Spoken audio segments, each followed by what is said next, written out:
ನಮಸ್ಕಾರ ಸ್ನೇಹಿತರೆ, ಮಕರ ರಾಶಿಯವರೇ, ನಮ್ಮ ಚಾನಲ್ಗೆ ಸಬ್ಸ್ಕ್ರೈಬ್ ಮಾಡಿ ಮತ್ತು ಬೆಲ್ ಐಕಾನ್ ಒತ್ತಿ ಆಯ್ಕೆ ಮಾಡಿಕೊಂಡರೆ ನಮ್ಮ ಇತ್ತೀಚಿನ ವಿಡಿಯೋಗಳನ್ನು ಪ್ರತಿದಿನ ನೋಡಬಹುದು. ಸ್ನೇಹಿತರೆ, ಮಕರ ರಾಶಿಯ ನಿಮಗೆಲ್ಲರಿಗೂ ಈ ಯೂಟ್ಯೂಬ್ ಚಾನಲ್ಗೆ ಹೃತ್ಪೂರ್ವಕ ಸ್ವಾಗತ. ಸ್ನೇಹಿತರೆ, ಯಾರೇ ಎಷ್ಟೇ ಹಠ ಮಾಡಲಿ, ನಿಮ್ಮನ್ನು ಎಷ್ಟೇ ಕಾಡಲಿ, ಆದರೆ ಮಕರ ರಾಶಿಯವರು ತಪ್ಪಾಗಿಯೂ ಈ 5 ಕೆಲಸಗಳನ್ನು ಮಾಡಬೇಡಿ. ಇಲ್ಲವಾದರೆ ನಿಮ್ಮ ಜೀವನದಲ್ಲಿ ಅಷ್ಟು ದೊಡ್ಡ ನಷ್ಟವಾಗುತ್ತದೆ. ಅದರ ಪರಿಹಾರ ಭರಿಸಲು ನಿಮ್ಮ ಇಡೀ ಜೀವನವೇ ಸಾಲದು. ಆದರೂ ನೀವು ಅದನ್ನು ಭರಿಸಲು ಸಾಧ್ಯವಿಲ್ಲ. ಹೌದು ಸ್ನೇಹಿತರೆ, ನಾನು ಹೀಗೆ ಹೇಳುತ್ತಿರುವುದು ಏಕೆಂದರೆ ಮುಂದಿನ 24ರಿಂದ 48 ಗಂಟೆಗಳಲ್ಲಿ ಮಕರ ರಾಶಿಯಲ್ಲಿ ಕೆಲವು ಯೋಗಗಳು ಉಂಟಾಗುತ್ತಿವೆ. ಅವು ನಿಮ್ಮಿಂದ ಅಂತಹ ಕೆಲಸಗಳನ್ನು ಮಾಡಿಸುತ್ತವೆ. ಅದು ನಿಮಗೆ ತುಂಬಾ ಹಾನಿ ಉಂಟು ಮಾಡುತ್ತದೆ. ಸ್ನೇಹಿತರೆ, ಹಾನಿ ನಿಮಗೆ ತಕ್ಷಣ ಅರ್ಥವಾಗದೇ ಇರಬಹುದು, ಆದರೆ ಮುಂದಿನ ಕಾಲದಲ್ಲಿ ಇದರ ದೊಡ್ಡ ಪರಿಣಾಮವನ್ನು ನೀವು ಅನುಭವಿಸಬೇಕಾಗುತ್ತದೆ. ಹೌದು ಸ್ನೇಹಿತರೆ, ನಮಗೆ ತಿಳಿದಿದೆ, ಮಕರ ರಾಶಿಯ ನಿಮ್ಮ ಜೀವನದಲ್ಲಿ ಬಹಳ ಸಮಯದಿಂದ ಸಮಸ್ಯೆಗಳು ಮುಂದುವರಿಯುತ್ತಿವೆ.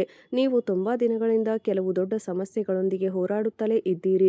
ಪ್ರತಿಯೊಂದು ಸಮಸ್ಯೆಗೂ ಇದುವರೆಗೂ ನಿಮಗೆ ಪರಿಹಾರ ಸಿಕ್ಕಿಲ್ಲ. ಹಾಗಾಗಿ ಸ್ನೇಹಿತರೆ, ಮಕರ ರಾಶಿಯವರಿಗೆ ನಾವು ಒಂದು ಆಘಾತಕಾರಿ ಮಾಹಿತಿ ನೀಡಲಿದ್ದೇವೆ. ಅದನ್ನು ಕೇಳಿ ನೀವು ದಂಗಾಗುತ್ತೀರಿ. ಹೌದು ಸ್ನೇಹಿತರೆ, ನಾವು ನಿಮಗೆ ಹೇಳುತ್ತೇವೆ, ನಿಮ್ಮ ಜೀವನದಲ್ಲಿ ಬಂದಿರುವ ದೊಡ್ಡ ಸಮಸ್ಯೆಗಳಿಗೆ, ದೊಡ್ಡ ಕಷ್ಟಗಳಿಗೆ ಒಂದಲ್ಲ ಒಂದು ಕಾರಣ ನೀವೇ ಹೊಣೆ. ಹೌದು ಸ್ನೇಹಿತರೆ, ಇದನ್ನು ಯೋಚಿಸಿ ನೀವು ಆಶ್ಚರ್ಯಚಕಿತರಾಗಬಹುದು, ಆದರೆ ನಾವು ಹೇಳುತ್ತೇವೆ ಈ ಮಾತನ್ನು 100ರಷ್ಟು ಸತ್ಯವಾಗಿ. ಹಾಗಾಗಿ ಮಕರ ರಾಶಿಯವರು ವಿಡಿಯೋವನ್ನು ಪೂರ್ಣವಾಗಿ ನೋಡಿ ಮತ್ತು ಪ್ರತಿಯೊಂದು ವಿಷಯವನ್ನು ವಿಸ್ತಾರವಾಗಿ ಅರ್ಥ ಮಾಡಿಕೊಳ್ಳಲು ಪ್ರಯತ್ನಿಸಿ. ಹೇಗೆ ನಿಮ್ಮ ಜೀವನದ ಪ್ರತಿಯೊಂದು ಸಮಸ್ಯೆಗೆ ಒಂದಲ್ಲ ಒಂದು ರೂಪದಲ್ಲಿ ನೀವೇ ಹೊಣೆ. ಹೌದು ಸ್ನೇಹಿತರೆ, ಇದು ಯಾವುದೋ ಸಾಧಾರಣ ವಿಡಿಯೋ ಅಲ್ಲ. ಈ ವಿಡಿಯೋ ಮಕರ ರಾಶಿಯವರ ನಿಮ್ಮ ಜೀವನದಲ್ಲಿ ಜಾಗೃತಿ ತರಲು ಸಾಕಾಗುತ್ತದೆ. ಈ ವಿಡಿಯೋದಲ್ಲಿ ನಿಮ್ಮ ಜೀವನದ ಕೆಲವು ಅಂಶಗಳನ್ನು ವಿಸ್ತಾರವಾಗಿ ವಿವರಿಸುತ್ತೇವೆ. ಅದರ ಬಗ್ಗೆ ಮಕರ ರಾಶಿಯವರು ಇದುವರೆಗೂ ಯೋಚಿಸಿಯೇ ಇರಲಿಕ್ಕಿಲ್ಲ. ಹೌದು ಸ್ನೇಹಿತರೆ, ಆದರೆ ಈ ಎಲ್ಲ ವಿಷಯಗಳನ್ನು ಗಮನವಿಟ್ಟು ಅರ್ಥ ಮಾಡಿಕೊಳ್ಳಲು ನೀವು ವಿಡಿಯೋವನ್ನು ಪೂರ್ಣವಾಗಿ ನೋಡಬೇಕು. ವಿಡಿಯೋದ ಕೊನೆಯಲ್ಲಿ ಮಕರ ರಾಶಿಯವರಿಗೆ ಮಾತ್ರ ಅನ್ವಯಿಸುವ ಕೆಲವು ರಹಸ್ಯಮಯ ವಿಷಯಗಳನ್ನು ಹೇಳುತ್ತೇವೆ. ಅದನ್ನು ಇದುವರೆಗೂ ಯಾರೂ ನಿಮಗೆ ಹೇಳಿರಲಿಕ್ಕಿಲ್ಲ. ಹೌದು ಸ್ನೇಹಿತರೆ, ನಾವು ಯಾವಾಗ ವಿಡಿಯೋ ಮಾಡುತ್ತೇವೆಯೋ ತುಂಬಾ ಆಳವಾದ ಅಧ್ಯಯನದ ನಂತರ, ಗಂಭೀರ ಚಿಂತನ ಮಂಥನದಿಂದ ಮಕರ ರಾಶಿಯ ಮೇಲೆ ವಿಶೇಷ ಗಮನವಿಟ್ಟು ಒಂದು ನಿರ್ಣಯಕ್ಕೆ ಬಂದ ನಂತರವೇ ವಿಡಿಯೋ ತಯಾರಿಸುತ್ತೇವೆ. ಹಾಗಾಗಿ ಈ ವಿಡಿಯೋದಲ್ಲಿ ನಾವು ನೀಡಲಿರುವ ಮಾಹಿತಿಯು ನಮ್ಮ ಶಾಸ್ತ್ರಗಳಿಂದ ಸಂಪೂರ್ಣವಾಗಿ ಪ್ರಮಾಣಿತವಾಗಿದೆ ಮತ್ತು ಮಕರ ರಾಶಿಗೆ ಸಂಬಂಧಿಸಿದ ಜ್ಯೋತಿಷ್ಯ ಶಾಸ್ತ್ರದ ಅನುಸಾರ ಮೌಲ್ಯಮಾಪನವನ್ನು ಆಧರಿಸಿದೆ. ಹಾಗಾಗಿ ಇದನ್ನು ಯಾವುದೋ ಸಾಮಾನ್ಯ ವಿಡಿಯೋ ಎಂದು ತಪ್ಪು ತಿಳಿಯಬೇಡಿ ಮತ್ತು ಮಕರ ರಾಶಿಯವರು ಪೂರ್ಣ ವಿಡಿಯೋವನ್ನು ಆರಂಭದಿಂದ ಕೊನೆಯವರೆಗೂ ನೋಡಿ. ಕೆಲವರು ಯಾವಾಗಲೂ ಆತುರದಲ್ಲಿರುತ್ತಾರೆ ಮತ್ತು ಪ್ರತಿಯೊಂದು ವಿಷಯವನ್ನು ಬೇಗನೆ ತಿಳಿದುಕೊಳ್ಳಲು ಬಯಸುತ್ತಾರೆ. ನಾವು ನಿಮಗೆ ಹೇಳುತ್ತೇವೆ, ಜೀವನದಲ್ಲಿ ತಾಳ್ಮೆ ಇಲ್ಲದೆ ಏನೂ ಸಿಗುವುದಿಲ್ಲ ಮತ್ತು ಜ್ಞಾನವನ್ನು ಪಡೆಯಲು ಇನ್ನೂ ಹೆಚ್ಚಿನ ತಾಳ್ಮೆ ಬೇಕಾಗುತ್ತದೆ. ಸ್ನೇಹಿತರೆ, ನೆನಪಿಡಿ, ಭಗವಾನ್ ಬುದ್ಧನಿಗೂ ಜ್ಞಾನವು ಒಂದೆರಡು ದಿನಗಳಲ್ಲಿ ಸಿಕ್ಕಿರಲಿಲ್ಲ. ದೀರ್ಘ ತಪಸ್ಸಿನ ನಂತರ, ದೀರ್ಘ ಧ್ಯಾನದ ನಂತರ ಅವರಿಗೆ ಜ್ಞಾನ ಪ್ರಾಪ್ತಿಯಾಯಿತು. ಹಾಗಾಗಿ ಮಕರ ರಾಶಿಯ ನೀವು ಸಂಪೂರ್ಣ ತಾಳ್ಮೆಯಿಂದ ವಿಡಿಯೋವನ್ನು ಪೂರ್ಣವಾಗಿ ನೋಡಬೇಕು, ಏಕೆಂದರೆ ಈ ವಿಡಿಯೋ ಕೇವಲ ಮಕರ ರಾಶಿಯ ನಿಮಗಾಗಿಯೇ ಮಾಡಲಾಗಿದೆ ಮತ್ತು ನಿಮ್ಮ ಜೀವನದ ಪ್ರತಿಯೊಂದು ವಿಷಯವನ್ನು ವಿಸ್ತಾರವಾಗಿ ಅರ್ಥೈಸುತ್ತದೆ. ಹಾಗಾಗಿ ಸ್ನೇಹಿತರೆ, ಮಕರ ರಾಶಿಯ ನೀವು ಇಂದಿನ ಈ ವಿಡಿಯೋವನ್ನು ಸಂಪೂರ್ಣವಾಗಿ ನೋಡಿದರೆ ಮುಂದಿನ 24ರಿಂದ 48 ಗಂಟೆಗಳಲ್ಲಿ ನೀವು ಮಾಡುತ್ತಿದ್ದ ಆ ತಪ್ಪುಗಳನ್ನು ಮಾಡುವುದನ್ನು ತಪ್ಪಿಸುತ್ತೀರಿ. ಬಹುಶಃ ಇದೇ ಕಾರಣದಿಂದ ನಿಮ್ಮ ರಾಶಿಯ ನಕ್ಷತ್ರದ ಲಾಭವು ನಿಮಗೆ ಸಿಗುತ್ತಿಲ್ಲ ಮತ್ತು ನೀವು ಯಾವ ದೇವತೆಗಳ ಪೂಜೆ ಮಾಡುತ್ತೀರೋ ಅವರ ಕೃಪೆಯು ನಿಮಗೆ ದೊರಕುತ್ತಿಲ್ಲ. ಹೌದು ಸ್ನೇಹಿತರೆ, ಹಾಗಾಗಿ ವಿಡಿಯೋವನ್ನು ಪ್ರಾರಂಭಿಸುವ ಮೊದಲು ಮಕರ ರಾಶಿಯ ನಿಮ್ಮಲ್ಲಿ ವಿನಂತಿ, ಕಮೆಂಟ್ನಲ್ಲಿ ಪೂರ್ಣ ಭಕ್ತಿ ಭಾವದಿಂದ ಓಂ ನಮಃ ಶಿವಾಯ ಎಂದು ಖಂಡಿತವಾಗಿಯೂ ಬರೆಯಿರಿ. ಸ್ನೇಹಿತರೆ, ನಿಮ್ಮ ಜೀವನದಲ್ಲಿ ಎಂತಹದೇ ಸಮಸ್ಯೆಗಳಿದ್ದರೂ ಸ್ಕ್ರೀನ್ನ ಮೇಲೆ ಕಾಣುತ್ತಿರುವ ಗುರೂಜಿಯವರಿಗೆ ಕರೆ ಮಾಡಿ ನಿಮ್ಮ ಸಮಸ್ಯೆಗಳನ್ನು ಬಗೆಹರಿಸಿಕೊಳ್ಳಬಹುದು. ಗುರೂಜಿಯವರು ವಿದ್ಯೆ, ಉದ್ಯೋಗ, ವ್ಯಾಪಾರ, ಗಂಡ ಹೆಂಡತಿ ಕಲಹ, ಮದುವೆ ವಿಳಂಬ, ಸಂತಾನ ಸಮಸ್ಯೆ, ಕೋರ್ಟ್ ಕಚೇರಿ, ಇನ್ನೂ ನಿಮ್ಮ ಸಮಸ್ಯೆ ಏನೇ ಇರಲಿ 3 ದಿನದಲ್ಲಿ ಪರಿಹಾರ ಮಾಡಿಕೊಡುತ್ತಾರೆ. ನೆನಪಿಡಿ, ಭೋಲೆನಾಥರ ಕೈ ಯಾರ ತಲೆಯ ಮೇಲಿರುತ್ತದೆಯೋ ಅವರಿಗೆ ಯಾವುದೇ ಕೆಡುಕು ಮಾಡಲು ಯಾರಿಂದಲೂ ಸಾಧ್ಯವಿಲ್ಲ. ಸ್ನೇಹಿತರೆ, ಮಕರ ರಾಶಿಯವರಿಗೆ ಭಗವಂತನ ಮೇಲೆ ಆಸೆ ಇದ್ದೇ ಇರಬೇಕು.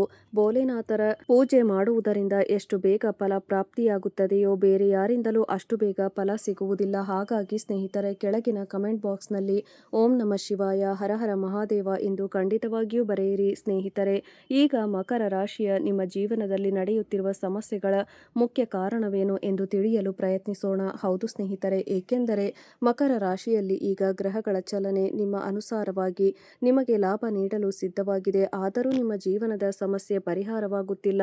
ಕೆಲವರು ಹೀಗಿದ್ದಾರೆ, ಬಹಳ ಸಮಯದಿಂದ ಒಂದು ದೇವತೆಯನ್ನು ಪೂರ್ಣ ಭಕ್ತಿ ಭಾವದಿಂದ ಪೂಜೆ ಆರಾಧನೆ ಮಾಡುತ್ತಿದ್ದಾರೆ.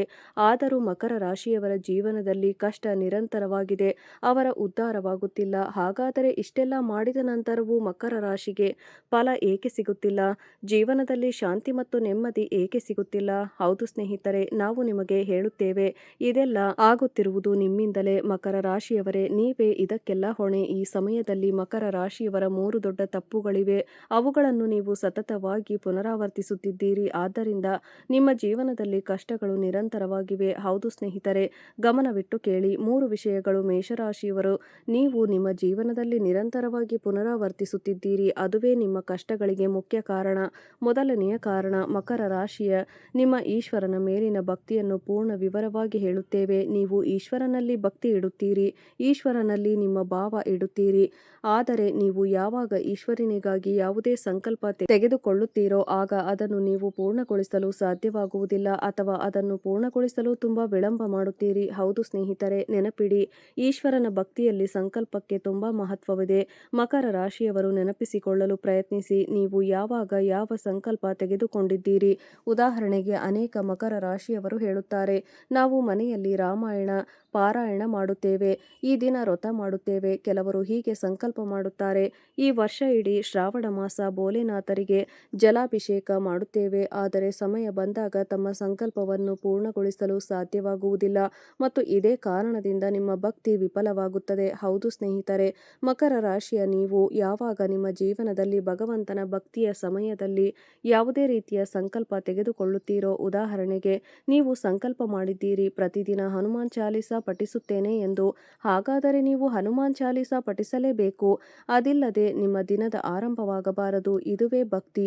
ನೀವು ಈ ರೀತಿಯ ಭಕ್ತಿ ಮಾಡಿದಾಗ ಮಕರ ರಾಶಿಯ ನಿಮಗೆ ಈಶ್ವರನ ಕೃಪೆ ಪ್ರಾಪ್ತಿಯಾಗುತ್ತದೆ. ಹೌದು ಸ್ನೇಹಿತರೆ, ಮತ್ತು ಮಕರ ರಾಶಿಯ ನಿಮ್ಮ ಭಕ್ತಿಯಲ್ಲಿ ಇನ್ನೊಂದು ದೊಡ್ಡ ಕೊರತೆ ಇದೆ. ಯಾವಾಗ ನಿಮ್ಮ ಮೇಲೆ ಸಮಸ್ಯೆಗಳು ಕಷ್ಟಗಳು ಬರುತ್ತವೆಯೋ ಆಗ ನೀವು ಅವುಗಳನ್ನು ನೀವೇ ಪರಿಹರಿಸಿಕೊಳ್ಳಲು ಪ್ರಯತ್ನಿಸಲು ಆರಂಭಿಸುತ್ತೀರಿ. ನೆನಪಿಡಿ, ನೀವು ಯಾವಾಗ ಒಬ್ಬರ ಆಶ್ರಯದಲ್ಲಿರುತ್ತೀರೋ ಆಗ ನಿಮ್ಮ ಪ್ರತಿಯೊಂದು ಸಮಸ್ಯೆಯು ಅವರ ಸಮಸ್ಯೆಯಾಗುತ್ತದೆ. ನಿಮ್ಮ ಪ್ರತಿಯೊಂದು ಪರಿಹಾರವು ಅವರ ಕೈಯಲ್ಲಿರುತ್ತದೆ. ಉದಾಹರಣೆಗೆ, ಮಕರ ರಾಶಿಯವರು ಭೋಲೆನಾಥರ ಭಕ್ತಿ ಮಾಡುತ್ತಿದ್ದರೆ ಯಾವಾಗ ನಿಮ್ಮ ಮೇಲೆ ಯಾವುದೇ ಸಮಸ್ಯೆ ಬರುತ್ತದೆಯೋ ಆಗ ಭೋಲೆನಾಥರ ಬಳಿ ಹೋಗಿ ನಿಮ್ಮ ಪ್ರತಿಯೊಂದು ಸಮಸ್ಯೆಯನ್ನು ಅವರಿಗೆ ಹೇಳಿಕೊಳ್ಳಬೇಕು. ನಂತರ ನಿಮ್ಮ ಸಮಸ್ಯೆಯ ಪರಿಹಾರವನ್ನು ಅವರ ಕೈಯಲ್ಲಿ ಬಿಟ್ಟು ಬಿಡಬೇಕು ಮತ್ತು ಅವರಿಗೆ ಹೀಗೆ ಹೇಳಬೇಕು, ಇನ್ನು ನೀವೇ ನೋಡಿ, ನಿಮಗೆ ಯಾವುದು ಸೂಕ್ತವೆನಿಸುತ್ತದೆಯೋ ಅದನ್ನೇ ಮಾಡಿ. ನಂತರ ನೋಡಿ, ಮಕರ ರಾಶಿಯ ನಿಮ್ಮ ವಿರುದ್ಧ ಏನು ನಡೆಯಲು ಸಾಧ್ಯವಿಲ್ಲ, ನಿಮ್ಮ ಅಹಿತವಾಗಲು ಸಾಧ್ಯವಿಲ್ಲ. ಇದನ್ನೇ ಭಕ್ತಿಯಲ್ಲಿ ಜೀವನ ಎನ್ನುತ್ತಾರೆ. ಹೌದು ಸ್ನೇಹಿತರೆ, ಮಕರ ರಾಶಿಯ ನಿಮ್ಮ ಮನಸ್ಸಿನಲ್ಲಿ ಈಶ್ವರನ ಮೇಲೆ ತುಂಬಾ ಭಕ್ತಿ ಶ್ರದ್ಧೆ ಇದೆ, ಆದರೆ ನಿಮಗೆ ಈಶ್ವರನ ಭಕ್ತಿ ಮಾಡುವ ಸರಿಯಾದ ಮಾರ್ಗ ಸಿಕ್ಕಿಲ್ಲ. ಹೌದು ಸ್ನೇಹಿತರೆ, ಇದಕ್ಕಾಗಿಯೇ ಹೇಳುವುದು, ಯಾವುದೇ ರೀತಿಯ ಜ್ಞಾನವನ್ನು ಪಡೆಯಲು ಗುರುವಿನ ಅವಶ್ಯಕತೆ ಇರುತ್ತದೆ. ಬಹುಶಃ ಮಕರ ರಾಶಿಯ ನಿಮಗೆ ಸರಿಯಾದ ಗುರು ಸಿಕ್ಕಿಲ್ಲ. ಆದ್ದರಿಂದ ನೀವು ಈ ಎಲ್ಲ ವಿಧಿಗಳಿಂದ ವಂಚಿತರಾಗಿದ್ದೀರಿ ಮತ್ತು ಈ ತಪ್ಪುಗಳನ್ನು ಪುನರಾವರ್ತಿಸುತ್ತಿದ್ದೀರಿ. ಹಾಗಾಗಿ ನಾವು ಮಕರ ರಾಶಿಯ ನಿಮಗೆ ಹೇಳುತ್ತಿದ್ದೇವೆ, ನೀವು ಯಾವಾಗ ಈಶ್ವರನಿಗಾಗಿ ಯಾವುದೇ ಸಂಕಲ್ಪ ಮಾಡುತ್ತೀರೋ ಅದನ್ನು ಖಂಡಿತವಾಗಿಯೂ ಪೂರ್ಣಗೊಳಿಸಿ. ಹೌದು ಸ್ನೇಹಿತರೆ, ಮತ್ತು ನಿಮ್ಮ ಜೀವನದಲ್ಲಿ ಯಾವುದೇ ಸಮಸ್ಯೆ ಬಂದರೆ ಅದನ್ನು ನಿಮ್ಮ ಇಷ್ಟ ದೇವರ ಕೈಯಲ್ಲಿ ಒಪ್ಪಿಸಿ ಮತ್ತು ಅವರಿಗೆ ಹೀಗೆ ಹೇಳಿ, ಇದರ ಪರಿಣಾಮವನ್ನು ನೀವೇ ಕಂಡುಕೊಳ್ಳಿ. ನಂತರ ಮೇಷರಾಶಿಯ ನೀವು ನೋಡುತ್ತೀರಿ, ನಿಮ್ಮ ಸಮಸ್ಯೆಗಳು ಹೇಗೆ ಪರಿಹಾರವಾಗುತ್ತವೆ ಮತ್ತು ನಿಮ್ಮ ಜೀವನ ಹೇಗೆ ಆನಂದಮಯವಾಗಿರುತ್ತದೆ. ಸ್ನೇಹಿತರೆ, ಈಗ ಮಕರ ರಾಶಿಯವರ ನಿಮ್ಮ ಎರಡನೆಯ ಕಾರಣವನ್ನು ಹೇಳುತ್ತೇವೆ. ನೀವು ನಿಮ್ಮ ಸಮಸ್ಯೆಗಳಿಗೆ ತಾವೇ ಹೊಣೆ ಮತ್ತು ಆ ಕಾರಣವೇನೆಂದರೆ ಮಕರ ರಾಶಿಯ ಸಹಜ ಗುಣವಾದ ಅತಿಯಾದ ಭಾವುಕತೆ. ಹೌದು ಸ್ನೇಹಿತರೆ, ಮಕರ ರಾಶಿಯವರು ಬಹಳ ಬೇಗ ಭಾವನೆಗಳಲ್ಲಿ ಮುಳುಗಿ ಹೋಗುತ್ತೀರಿ. ಇದರಿಂದ ಜನರು ನಿಮ್ಮನ್ನು ದುರುಪಯೋಗಪಡಿಸಿಕೊಳ್ಳುತ್ತಾರೆ. ಯಾರಿಗೆ ಯಾವಾಗ ಬೇಕೋ ಅವರು ನಿಮ್ಮನ್ನು ಉಪಯೋಗಿಸಿಕೊಳ್ಳುತ್ತಾರೆ. ನಿಮ್ಮೊಂದಿಗೆ ಸಿಹಿ ಸಿಹಿ ಮಾತನಾಡಿದರೆ ಸಾಕು, ನಿಮ್ಮನ್ನು ಒಲಿಸಿಕೊಂಡರೆ ಸಾಕು ಮತ್ತು ನೀವು ಅವರ ಹಿಡಿತಕ್ಕೆ ಸಿಕ್ಕಿಬೀಳುತ್ತೀರಿ. ನಂತರ ನಿಮ್ಮ ಸ್ವಂತದ್ದೇ ನಷ್ಟವಾಗುತ್ತಿದ್ದರೂ ನೀವು ನಿಮ್ಮ ಬಗ್ಗೆಯೂ ಕಾಳಜಿ ವಹಿಸುವುದಿಲ್ಲ. ನಿಮ್ಮ ಲಾಭ ನಷ್ಟ ನಷ್ಟದ ಬಗ್ಗೆ ಯೋಚಿಸುವುದಿಲ್ಲ. ಈ ಭಾವನೆ ತುಂಬಾ ಒಳ್ಳೆಯದು, ಆದರೆ ಎಲ್ಲರ ಜೊತೆಗೂ ಹೀಗೆ ವರ್ತಿಸಬಾರದು. ಏಕೆಂದರೆ ಪ್ರತಿಯೊಬ್ಬ ಮನುಷ್ಯನು ಒಂದೇ ರೀತಿ ಇರುವುದಿಲ್ಲ. ಕೆಲವರು ಒಳ್ಳೆಯವರು, ಅವರು ನಿಮ್ಮ ಭಾವನೆಗಳಿಗೆ ಗೌರವ ಕೊಡುತ್ತಾರೆ. ಆದರೆ ಹೆಚ್ಚಿನವರು ನಿಮ್ಮ ಭಾವನೆಗಳನ್ನು ಚೆನ್ನಾಗಿ ಅರ್ಥೈಸಿಕೊಂಡು ನಿಮ್ಮನ್ನು ದುರುಪಯೋಗಪಡಿಸಿಕೊಳ್ಳುತ್ತಾರೆ, ಶೋಷಣೆ ಮಾಡುತ್ತಾರೆ ಮತ್ತು ಪ್ರತಿಯಾಗಿ ನಿಮ್ಮ ಸಂಪತ್ತು, ನಿಮ್ಮ ಭಾವನೆಗಳು, ನಿಮ್ಮ ವಸ್ತುಗಳನ್ನು ಪೂರ್ಣವಾಗಿ ದುರುಪಯೋಗಪಡಿಸಿಕೊಳ್ಳುತ್ತಾರೆ. ಹೌದು ಸ್ನೇಹಿತರೆ, ಮತ್ತು ಮೂರನೆಯ ಮಹತ್ವದ ಕಾರಣ ನಿಮ್ಮ ಬರ್ಬಾದಿಗೆ ಕಾರಣವಾಗಿದೆ. ಇದು ನಿಮ್ಮ ಅತಿಯಾದ ಖರ್ಚಿನ ಸ್ವಭಾವ. ಹೌದು ಸ್ನೇಹಿತರೆ, ನೀವು ಸಾಮಾನ್ಯವಾಗಿ ಹಣದ ಬಗ್ಗೆ ತುಂಬಾ ಕಾಳಜಿ ವಹಿಸುತ್ತೀರಿ, ಹಣವನ್ನು ಉಳಿಸಿಡಲು ಬಯಸುತ್ತೀರಿ. ಆದರೆ ಕೆಲವೊಮ್ಮೆ ನೀವು ಭಾವನೆಗಳಲ್ಲಿ ತೇಲಿ ಹೋಗಿ ಅತಿಯಾದ ಹಣ ಖರ್ಚು ಮಾಡಿಬಿಡುತ್ತೀರಿ. ನಿಮ್ಮ ಬಡ್ಜೆಟ್ನ ಕಡೆ ಗಮನ ಕೊಡುವುದಿಲ್ಲ, ನಿಮ್ಮ ಆದಾಯದ ಕಡೆಯೂ ಗಮನ ಕೊಡುವುದಿಲ್ಲ ಮತ್ತು ಇಂತಹ ಪರಿಸ್ಥಿತಿಯಲ್ಲಿ ನೀವು ತುಂಬಾ ಸಮಸ್ಯೆಗೆ ಸಿಲುಕುತ್ತೀರಿ. ಕೆಲವೊಮ್ಮೆ ನಿಮ್ಮ ಭಾವನೆಗಳಲ್ಲಿ ತೇಲಿ ವ್ಯಾಪಾರದಲ್ಲಿಯೂ ಹಣ ಹಾಕಿದ್ದೀರಿ ಅಥವಾ ಸಾಕಷ್ಟು ದೊಡ್ಡ ಮೊತ್ತವನ್ನು ಇನ್ವೆಸ್ಟ್ ಮಾಡಿದ್ದೀರಿ. ಇದರಿಂದ ನಿಮಗೆ ತುಂಬಾ ನಷ್ಟವಾಗಿದೆ. ಹಾಗಾಗಿ ಸ್ನೇಹಿತರೆ, ನೀವು ಎಚ್ಚರವಾಗಿರಬೇಕು. ಹೀಗೆ ಬೇರೆ ಬೇರೆ ಹಲವು ಕಾರಣಗಳಿವೆ ನೀವು ತೊಂದರೆಯಲ್ಲಿರಲು. ಆದರೆ ಮುಖ್ಯವಾದ 3 ಕಾರಣಗಳಿವೆ. ಇವುಗಳನ್ನು ತಪ್ಪಿಸಿದರೆ ನಿಮ್ಮ ಕಷ್ಟಗಳನ್ನು ನೀವು ಸಾಕಷ್ಟು ಮಟ್ಟಿಗೆ ತಡೆಯಬಹುದು. ಹೌದು ಸ್ನೇಹಿತರೆ, ಈಗ ನಿಜವಾದ ಅರ್ಥದಲ್ಲಿ ನಿಮ್ಮ ಹೃದಯದ ಮೇಲೆ ಕೈ ಇಟ್ಟುಕೊಂಡು ಒಮ್ಮೆ ಯೋಚಿಸಿ. ನಿಮ್ಮ ಮೇಲೆ ಸಮಸ್ಯೆ ಬಂದಾಗ ಅದರಲ್ಲಿ ಒಂದಲ್ಲ ಒಂದು ಕಾರಣ ಖಂಡಿತವಾಗಿಯೂ ಇದ್ದೇ ಇರುತ್ತದೆ. ಅದು ನಿಮ್ಮ ಮೇಲೆ ಬಂದಿರುತ್ತದೆ. ಹೌದು ಸ್ನೇಹಿತರೆ, ಈಗ ನಿಮಗೆ ನಮ್ಮ ಮಾತಿನ ಮೇಲೆ ನಂಬಿಕೆ ಬಂದಿದ್ದರೆ ನಾವು ಮುಂದುವರಿಯುತ್ತೇವೆ. ನಿಮಗೆ ಹೇಳುತ್ತೇವೆ, ಮುಂದಿನ 24ರಿಂದ 48 ಗಂಟೆಗಳಲ್ಲಿ ನೀವು ತಪ್ಪಾಗಿಯೂ ಈ 5 ಕೆಲಸಗಳನ್ನು ಮಾಡಬಾರದು. ಹೌದು ಸ್ನೇಹಿತರೆ, ನೋಡಿ, ನಿಮ್ಮ ಕುಂಡಲಿಯಲ್ಲಿ ಕೆಲವು ಯೋಗಗಳು ರೂಪುಗೊಳ್ಳುತ್ತಿವೆ. ಅವು ನಿಮ್ಮಿಂದ ಉದ್ದೇಶಪೂರ್ವಕವಾಗಿ ಕೆಲವು ಕೆಲಸಗಳನ್ನು ಮಾಡಿಸುತ್ತವೆ. ಅಂತಹ ಕೆಲಸಗಳನ್ನು ಮಾಡಬೇಕಾಗುತ್ತದೆ. ಅದು ನಿಮ್ಮ ಒಂದು ಪರೀಕ್ಷೆಯಾಗಿರುತ್ತದೆ, ಆದರೆ ನೀವು ಅದರಿಂದ ಪಾರಾಗಬೇಕು. ನೀವು ಆ ಕೆಲಸ ಮಾಡಬಾರದು. ಆಗ ನೀವು ಒಳ್ಳೆಯ ಅಂಕಗಳೊಂದಿಗೆ ಪಾಸಾಗುತ್ತೀರಿ. ನಂತರ ಸೌಭಾಗ್ಯ ನಿಮಗೆ ಕಾಯುತ್ತಿರುತ್ತದೆ. ಹೌದು ಸ್ನೇಹಿತರೆ, ಹಾಗಾದರೆ ಗಮನವಿಟ್ಟು ಕೇಳಿ. ಆ 5 ಕೆಲಸಗಳು ಯಾವುವು ಎಂದು. ಯಾರು ಎಷ್ಟೇ ಹಠ ಮಾಡಲಿ, ಎಷ್ಟೇ ನಿಮ್ಮನ್ನು ತೊಂದರೆಗೊಳಿಸಲಿ, ನೀವು ತಪ್ಪಾಗಿಯೂ ಮಾಡಬಾರದು. ಸ್ನೇಹಿತರೆ, ಮೊದಲನೆಯ ಕೆಲಸ, ಮುಂದಿನ 24ರಿಂದ 48 ಗಂಟೆಗಳಲ್ಲಿ ನೀವು ಯಾರ ಮೇಲೂ ಕೋಪ ಮಾಡಿಕೊಳ್ಳಬಾರದು. ಹೌದು ಸ್ನೇಹಿತರೆ, ನಿಮ್ಮ ದೊಡ್ಡ ಕೊರತೆ ಏನೆಂದರೆ ನಿಮಗೆ ಬೇಗ ಸಿಟ್ಟು ಬರುತ್ತದೆ. ನೀವು ಬೇರೆಯವರ ಮೇಲೆ ರೇಗಿ ಹೋಗುತ್ತೀರಿ ಮತ್ತು ವಿಷಯವನ್ನು ಜಗಳಕ್ಕೆ ತಿರುಗಿಸುತ್ತೀರಿ. ಹೌದು ಸ್ನೇಹಿತರೆ, ನಮಗೆ ತಿಳಿದಿದೆ ನಿಮ್ಮ ಜೀವನದಲ್ಲಿ ಅನೇಕ ಸಮಸ್ಯೆಗಳು ನಡೆಯುತ್ತಿವೆ. ಆದ್ದರಿಂದ ನೀವು ಸ್ವಲ್ಪ ತೊಂದರೆಯಲ್ಲಿದ್ದೀರಿ. ನಿಮ್ಮ ಮನಸ್ಸು ಉದಾಸೀನವಾಗಿದೆ. ಇದರಿಂದ ನಮಗೆ ಬೇಗ ಕೋಪ ಬರುತ್ತದೆ. ಆದರೆ ನಿಮಗೆ ಇದು ತಿಳಿದಿರಬೇಕು, ನಾವು ಯಾವಾಗ ಸಿಟ್ಟು, ಕೋಪ ಮಾಡಿಕೊಳ್ಳುತ್ತೇವೆಯೋ ನಾವು ನಮ್ಮ ಪುಣ್ಯದ ಬಹುದೊಡ್ಡ ಭಾಗವನ್ನು ಕಳೆದುಕೊಳ್ಳುತ್ತೇವೆ. ಹಾಗಾಗಿ ನಾವು ಕೋಪ ಮಾಡಬಾರದು. ಏಕೆಂದರೆ ಕೋಪ ಮಾಡಿ ನಾವು ನಮ್ಮದೇ ತುಂಬಾ ನಷ್ಟ ಮಾಡಿಕೊಳ್ಳುತ್ತೇವೆ. ನಕಾರಾತ್ಮಕತೆಯು ಮೊದಲ ರೂಪವೇ ಕ್ರೋಧ. ಹಾಗಾಗಿ ನೀವು ತಪ್ಪಾಗಿಯೂ ಕೋಪ ಮಾಡಿಕೊಳ್ಳಬಾರದು. ಎರಡನೆಯ ಅತ್ಯಂತ ಮಹತ್ವದ ಕೆಲಸ, ಮುಂದಿನ 24ರಿಂದ 48 ಗಂಟೆಗಳಲ್ಲಿ ನೀವು ನಿಮ್ಮ ಇಷ್ಟದೇವರ ಬಳಿ ಪೂರ್ಣ ಭಕ್ತಿ ಭಾವದಿಂದ ಖಂಡಿತವಾಗಿಯೂ ಹೋಗಬೇಕು. ನಮಗೆ ತಿಳಿದಿದೆ, ನೀವು ಬಹಳ ಸಮಯದಿಂದ ಯೋಚಿಸುತ್ತಿದ್ದೀರಿ. ನೀವು ನಿಜವಾದ ಮನಸ್ಸಿನಿಂದ ಯಾರನ್ನು ಪೂಜಿಸುತ್ತೀರೋ, ಆರಾಧಿಸುತ್ತೀರೋ ಅವರ ದೇವಸ್ಥಾನಕ್ಕೆ ಹೋಗಬೇಕೆಂದು. ಆದರೆ ಯಾವುದೋ ಕಾರಣದಿಂದ ನೀವು ನಿಲ್ಲುತ್ತೀರಿ ಅಥವಾ ಮುಂದೂಡುತ್ತೀರಿ. ನೀವು ನಿಯಮಿತವಾಗಿ ಹೋಗುತ್ತಿದ್ದರೆ ಮುಂದಿನ 24ರಿಂದ 48 ಗಂಟೆಗಳಲ್ಲಿ ನಿಮಗೆ ಒಂದಲ್ಲ ಒಂದು ಕಾರಣ ಸಿಗುತ್ತದೆ. ಅದರಿಂದ ನಿಮ್ಮ ಇಷ್ಟ ದೇವರ ಬಳಿ ಹೋಗಲು ಸಾಧ್ಯವಾಗುವುದಿಲ್ಲ. ಹಾಗಾಗಿ ನೀವು ಈಗ ಎಚ್ಚರದಿಂದಿರಬೇಕು. ಅಂತಹ ಕಾರಣ ನಿಮಗೆ ಅರ್ಥವಾದರೆ ನೀವು ಮೊದಲೇ ಅದನ್ನು ಅರ್ಥ ಮಾಡಿಕೊಂಡು ಅದನ್ನು ತಪ್ಪಿಸಿ ನಿಮ್ಮ ಇಷ್ಟ ದೇವರ ದೇವಸ್ಥಾನಕ್ಕೆ ದರ್ಶನಕ್ಕೆ ಹೋಗಿ. ನೆನಪಿಡಿ, ಇದು ನಿಮ್ಮ ಪರೀಕ್ಷೆ. ಗ್ರಹಗಳ ಚಲನೆ ಇದೆ, ಆದ್ದರಿಂದ ನಿಮಗೆ ಹೀಗೆ ಅನಿಸುತ್ತದೆ. ಹೌದು ಸ್ನೇಹಿತರೆ, ಈಗ ನಿಮಗೆ ಹೇಳುತ್ತೇವೆ, ಮೂರನೆಯ ಕಾರ್ಯ, ಇದನ್ನು ನೀವು ತಪ್ಪಾಗಿಯೂ ಮಾಡಬಾರದು. ಯಾವುದೇ ಮಹಿಳೆಯ ಅವಮಾನ ಮಾಡಬಾರದು. ಹೌದು ಸ್ನೇಹಿತರೆ, ಮುಂದಿನ 24ರಿಂದ 48 ಗಂಟೆಗಳಲ್ಲಿ ತಪ್ಪಾಗಿಯೂ ಮರೆತು ಯಾವುದೇ ಮಹಿಳೆಗೆ ಅಪಮಾನ ಮಾಡಬಾರದು. ನಾವು ನಿಮಗೆ ಮೊದಲೇ ಹೇಳಿದ್ದೇವೆ, ನಿಮ್ಮ ರಾಶಿಯಲ್ಲಿ ಶನಿಯ ಗೋಚರವಾಗುತ್ತಿದೆ ಮತ್ತು ಶನಿಯು ಪ್ರತಿಕ್ಷಣ ನಿಮ್ಮನ್ನು ನೋಡುತ್ತಲೇ ಇರುತ್ತಾನೆ. ಏಕೆಂದರೆ ಶನಿಯು ಕರ್ಮದ ದೇವತೆ.